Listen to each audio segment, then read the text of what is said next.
As the only YWCA located in the state of Kansas, YWCA Northeast Kansas has long understood the importance of serving as a catalyst and conveyor for racial justice and gender justice at the state and local level. Located across the street from the Kansas Judicial Center and 2 blocks away from the Kansas State Capitol, we are physically advantaged to serve as a megaphone for voicing our community's most pressing concerns at the state level. Like many small to mid-sized YWCAs, we do not have full-time advocacy staff or access to significant funding, but this has not deterred our board or staff from the work. We rely heavily on our volunteer advocacy committee and partnerships with mission-aligned organizations to do this work, while encouraging staff to embrace a culture of empowerment and advocacy.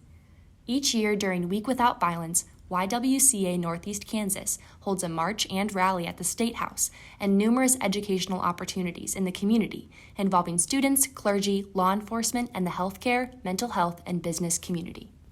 YWCA staff and board members regularly provide testimony to House and Senate committees on bills that directly affect the people we serve.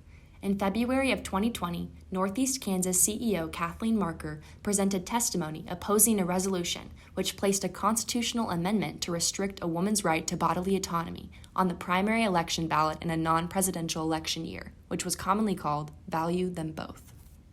The correlation between Kansas's historical legacy as the Free State and YWCA's dedication to promoting freedom for all was strongly felt by board members and staff alike. The board agreed that our role, with the help of our advocacy committee, would be to provide further education on reproductive justice while amplifying the work of nonpartisan statewide organizations. With the help of YWCA USA, we were able to activate our volunteers and the thousands of people we serve every year to organize an awareness and educational campaign ahead of the election that included a comprehensive social media campaign, a march and rally at the State House, and a panel on reproductive justice. On August 2, 2022, Kansas was the first state to vote on abortion rights since the U.S. Supreme Court handed down its ruling in Dobbs v. Jackson's Women's Health Organization. Thanks to many grassroots organizations, primarily led by young women of color and nonpartisan advocacy, the amendment failed. Since then, our advocacy efforts have remained focused on advancing our policy priorities by participating in advocacy days at the Kansas State House and disseminating educational content and calls to action through our blog and social media channels. YWCA Northeast Kansas CEO Kathleen Marker now serves as co-chair of YWCA USA's Reproductive Justice Task Force, aiming to inform and empower other YWCAs on the intersections of reproductive justice with our mission, advocacy, and services. The Advocacy Committee and staff continue to work to grow the YWCA movement and engage members of the movement.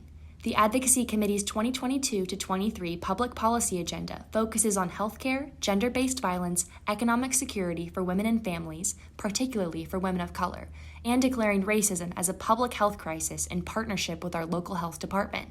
This March, our Early Learning Center pre-K class participated in a read-in at the State House promoting early childhood education investments. When they learned that an inscription in the basement of the State House read, "All political power is inherent in the people," they proclaimed, "Yes, I'm powerful!" While our bold mission of eliminating racism and empowering women may be fraught with obstacles, members of the YWCA Northeast Kansas movement are no strangers to persevering. Indeed, we will continue to get up and do the work, to the stars, through difficulties.